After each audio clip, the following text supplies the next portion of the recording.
وتلاقي القيصريه دي ما هي مبوظه منظر بطنك. ليه هم جزارين اللي ولدوها؟ دول جراحين متخصصين.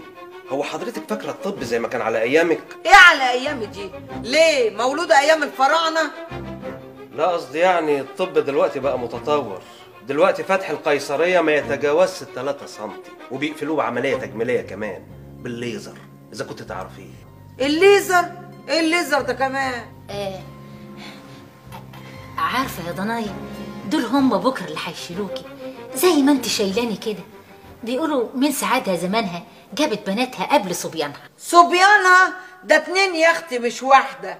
قالوا يا جايب البنات يا شايل الهم للممات. انا بقول ان احنا نسيب نبيله بقى تستريح.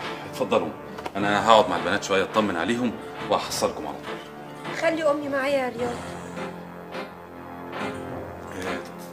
طبعا يا حبيبتي، خليك يا خالد. يعني ايه خليها؟ يعني المقصود ان انا اللي اطلع بره الاوضه من ماله ولا يهناله؟ لا ابدا يا امي، ما انا خارج معاكم. اتفضلي يا حضرتك. لا وعليا، خليك يا حبيبي جنبها، اقعد.